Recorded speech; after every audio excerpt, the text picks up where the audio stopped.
Welcome back into Wake Up America. I'm Rob Finnerty alongside Allison Maloney. Russian troops not being pulled out of the region with Ukraine. In fact, Russia is adding troops to the area, deploying 7,000 more troops to the border, despite reports from Moscow that contradict that. Absolutely. Here to discuss, we are joined by Pennsylvania Congressman and Iraq War veteran Guy Reschenthaler. Welcome back to Wake Up America, and thank you for your service, sir. Thanks, Allison. I appreciate it. And please just call me Guy. I was just about to call you Congressman. Good to see you again. This is something that I thought was kind of fascinating yesterday. The British press secretary for the Prime Minister stated that Russia could drag this out for months. And then Ukrainian President Vladimir Zelensky spoke out about Russia's tactics. Take a listen. Ситуація контрольована нашими військовими. Ми не бачимо зараз змін, і в доповіді було. Ми бачимо велике накопичування військ. Воно не змінюється за останні вже тижні. Ми бачимо ті чи інші невеличкі ротації. Я б не називав би сьогодні ці ротації відведенням військ з боку Російської Федерації.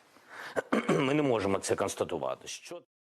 And Congressman, I played that for you because I know that you speak fluent Ukrainian, so we're able to get to the gist of what the president was saying there. But basically, I think that we at least are under the impression that this is going to be over one way or another within the next couple of weeks, maybe months at most. But that doesn't seem to be what some in Europe think. This could go on for a long time. Exactly, Rob. We are not, unfortunately, controlling the timeline here, thanks to Joe Biden's weakness and vacillation. Putin is the one that's controlling this time frame. And Putin will continue to try to take Ukraine, just like he'll try to take the other former Soviet bloc states that Putin views as part of the Russian Federation. He views them as almost breakaway states from the old USSR. That's why it's so important that we do not give concessions, that we're adamant that if Ukraine wants to join NATO, we say there's room at the table with the alliance. And we don't give anything to Russia in negotiation. It's amazing that Putin has put himself in a win-win situation with Biden because he knows that he can use military force to invade and take Ukraine, or Joe Biden will just have these giveaways and Putin will go back to Moscow with concession. If Joe Biden were a stronger leader, if the West were more united behind a stronger United States, Putin would not be in this position. He should not be allowed to continue to accumulate troops on the border. We should be immediately shutting down the Nord Stream 2 pipeline, moving for sanctions, and making clear to the world that if anybody wants to join NATO, then they should be welcome into the alliance. Yeah, no, you're right. Being proactive instead of reactive. So the Biden administration, in order to remove element of surprise from Putin, they've been using an information tactic. Do you think this is an effective move for the U.S., or do you think it's causing panic for citizens? It could be a little of both, but what Ukraine really needs more than anything is just lethal aid.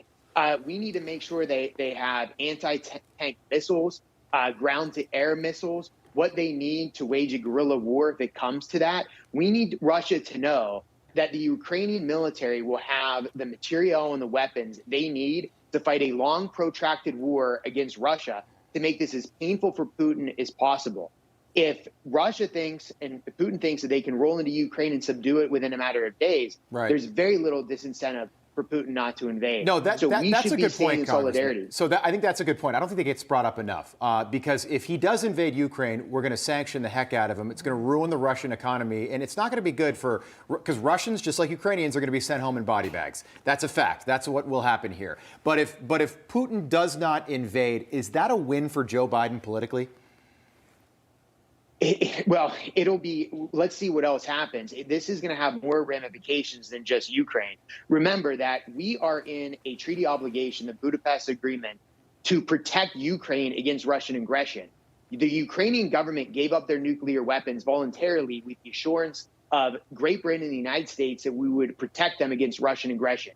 If we back down and fail, or we even give concessions to Russia, it could spur a nuclear arms race with a bunch of second-rate nations that will want to have nuclear weapons or be in a position where they won't want to give up nuclear weapons and disarm. Additionally, the real threat here is China, because China is watching Joe Biden, watching how Putin is acting with aggression, and they're sizing up an invasion of Taiwan. So this is just not about Ukraine. It's about having peace and stability on the international stage and also preventing China from taking aggressive actions toward the free and independent nation of Taiwan. Everybody's watching. Absolutely. All right. Every day, more and more. Congressman Guy Reschenthaler, great to see you again. Thanks so much for being with us this morning. You too, guys. Take care. All right. Hey, I'm Rob Finnerty. Thanks for watching. If you enjoyed this video, please join the conversation in the comments below. Don't forget to subscribe, too. Hit the bell icon to be alerted to breaking news. And remember, there's a whole lot more on Newsmax TV, America's fastest growing cable news network. Newsmax TV, we're real news for real people.